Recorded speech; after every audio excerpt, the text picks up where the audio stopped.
Hello everyone and welcome back to Sports Today. So a bit of a breaking news update for you guys regarding, of course, the first round of the World Cup, the T20 World Cup that's taking place right now. You'd remember that Sri Lanka had probably one of the worst starts that possible to the tournament when they ended up losing quite convincingly to Namibia. The good news is the defending Asia Cup champions aren't yet out of contention for making it into the Super 12s. The reason for that being is they've just dispatched UAE, and when I say dispatched, I mean it because they beat them by 79 runs. So that's a massive victory that, of course, does help their chances of qualifying for that main draw significantly. Because, of course, you'd remember that only two teams from each of those groups make it through.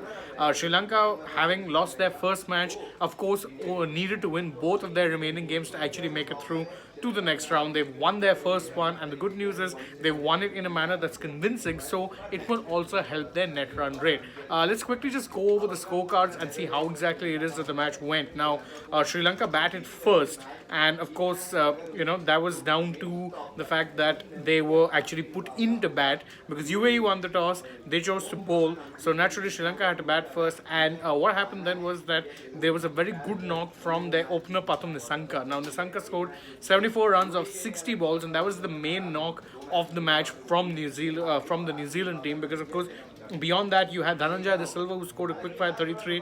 Kusal Mendes got 18 runs, but beyond that they didn't get too many runs. In fact, the highest scorer after these three was Chamika Karunaratne, who got 8 runs, but they managed to get 152 for 8 on the board, and in the end it proved to be not just a competitive total but also a winning one, and by a significant margin no less, because they managed to bundle out UAE for just 73. You heard that right. Bad showing for UAE, especially considering that they'd also lost their first match, so they're all but out of contention of making it to the tournament. Of course, there's still technically a chance, but it's mathematical and it's very minimal, especially considering they've lost both of their first two games. So if you look at the UAE batsmen, none of them really covered themselves in much glory.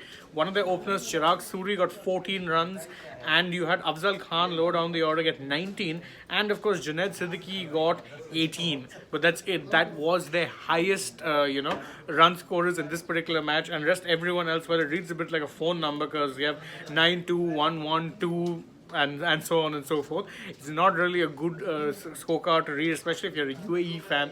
But if you're a Sri Lanka fan, you'll doubtless be relieved because, of course, this particular match, this result means that Sri Lanka are now very much in with a shot when it comes to when it comes to making it to the next round. Because again, Sri Lanka are currently third in the table, but of course they are level on points with Namibia. Namibia ahead of them only on the basis of course their net run rate. So obviously Namibia's is much better, but Sri Lanka now need to win their final match and also hope that Namibia potentially drops some points.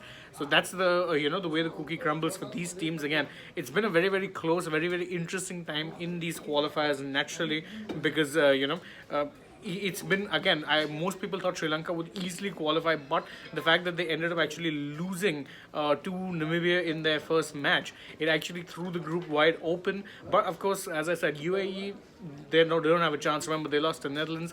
Now they've lost to Sri Lanka. It seems very very unlikely that they would manage to squeeze in to it now. And of course, Namibia, the good news for Sri Lanka, of course, is Namibia, they had beaten Sri Lanka in the first match, but they lost to the Netherlands. So, Netherlands, by the way, all but through from this group. They've taken, both wins, and they only need one more win, or even a close loss could potentially see them go through to the next round. Of course, Sri Lanka's last match in this particular round is against the Netherlands. So, the chances there are slim, because of course Sri Lanka will have to hope that will have to defeat Netherlands in a heavy manner, and then hope that Namibia either lose, or that if they beat UAE, then it'll be by a small margin that doesn't really boost their net run rate. So lots of permutations and combinations in this particular group.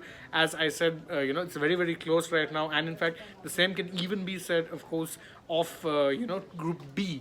So right now, as far as the qualifiers go, no team is really that secure yet. Even Netherlands technically are all but through.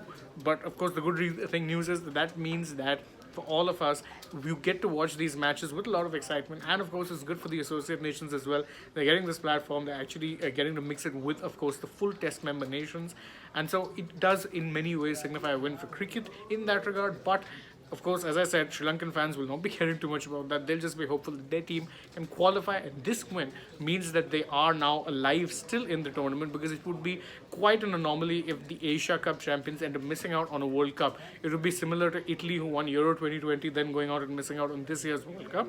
But of course, that did happen, so Sri Lanka fans will be wary. But as things stand, they're still very much alive, and they could very well be playing the Super 12 rounds of the tournament. That's it for this breaking news update. Don't forget to join us through the day as we keep bringing you more and more updates from the world of sport. Thank you all so much for joining us again. Don't forget to like, share, subscribe, leave us a comment. What did you think about the matches? And of course, follow us on Twitter, Facebook, and Instagram, and download the SportsTech app too.